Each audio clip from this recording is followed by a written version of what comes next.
What if I told you that centuries ago, a powerful empire decided, with cold, calculated logic, to systematically dismantle the very soul of a nation? Not through outright conquest, but through the insidious weapon of education. This is the story of Macaulay's 1835 Minute, a document that wasn't just a policy decision, but a blueprint for cultural erasure. Imagine India in the early 19th century, a land teeming with ancient traditions, a rich tapestry of languages, philosophies, and sciences that had flourished for millennia. It was a civilization that had given the world advancements in mathematics, astronomy, medicine, and art long before many European nations had even started building cities. Yet the British Empire, driven by its own insatiable ambitions, saw this vibrant culture not as an inheritance to be respected, but as an obstacle to overcome. The British East India Company, initially a trading entity, had by the 1830s morphed into a de facto sovereign power. They controlled vast swathes of territory, extracted immense wealth, and were increasingly eager to streamline their administration and consolidate their dominance. To do this, they needed a pliable class of Indians to serve in the lower ranks of their government and to bridge the linguistic and cultural gap. But their vision for this new Indian elite was far more radical than simply training clerks. Enter Thomas Babington Macaulay. A brilliant, ambitious, and deeply opinionated man, Macaulay arrived in India in 1834 as the president of the General Committee of Public Instruction. He was tasked with advising the government on the future of education in the subcontinent, and his views, laid bare in his now infamous Minute on Indian Education, were nothing short of revolutionary, and for India, devastating. Macaulay famously declared, and I quote, "We have to discharge the duty of providing education for the natives of India." But the nature of that education was the crux of his argument. He didn't see the value in preserving or even acknowledging India's existing intellectual heritage. Instead, he saw it as a primitive prelude to British enlightenment. He wrote, "I have no knowledge of either Sanskrit or Arabic, but I have done what I could to form a judgment on the subject. I have traveled far and wide for the purpose of ascertaining what a gentleman who knows the Eastern languages will observe. I have conversed with learned natives of the greatest ability and the most extensive information.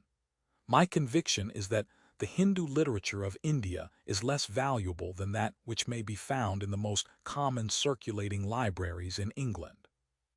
Let that sink in for a moment. A man who admittedly knew nothing of Sanskrit or Arabic, the very languages that held the keys to centuries of Indian learning, dismissed the entirety of its literature as inferior to common circulating libraries in England. This wasn't a nuanced critique. It was an arrogant, sweeping condemnation. Macaulay's solution was explicit and unapologetic. He proposed that the British government should cease its funding for traditional Indian learning in Sanskrit and Arabic, and instead focus all its resources on teaching English and English literature. His reasoning, as chilling as it is direct, was this. It is, I believe, no exaggeration to say that all the philosophical systems and all the historical information which has ever been collected in the two languages Sanskrit and Arabic, put together, are less valuable than what may be found in the shortest and most common English books.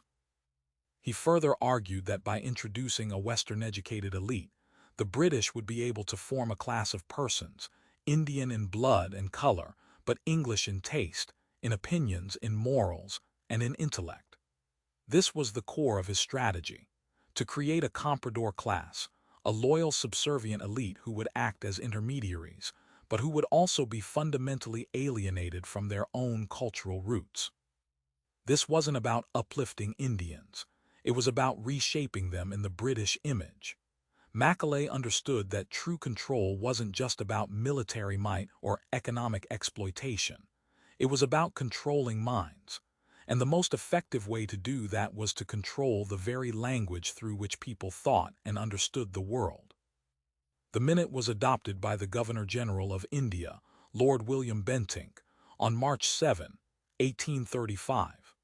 This date, March 7, 1835, should be etched in history as a turning point, a day when a deliberate imperial policy was enacted to undermine the indigenous intellectual and cultural fabric of India.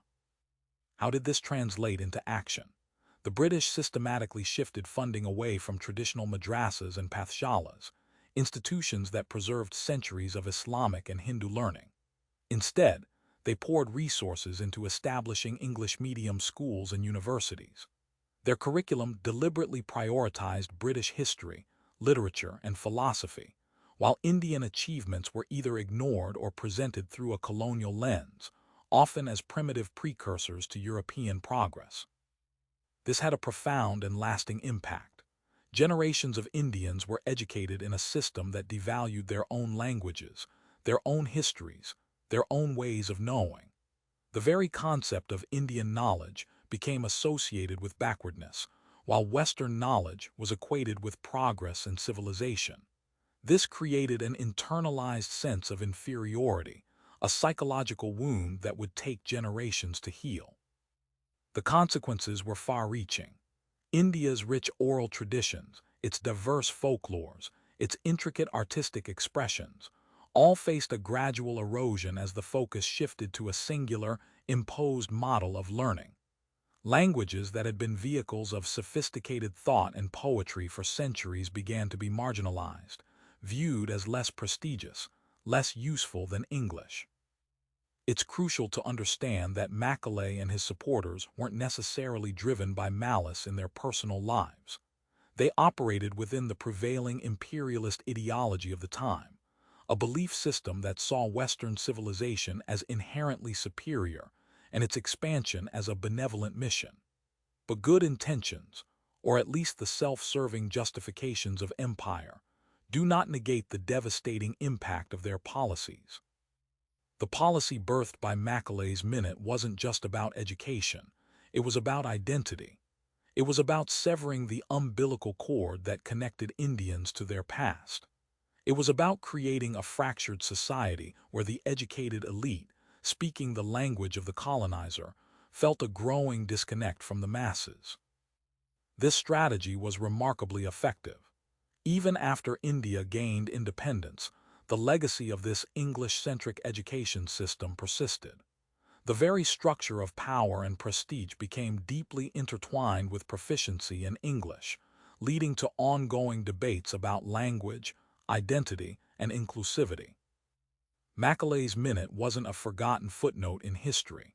It was a foundational document in the colonial project of cultural assimilation. It was a calculated, intellectual assault designed to reshape an entire civilization from within. It's a testament to the power of ideas and how they can be wielded as weapons of control.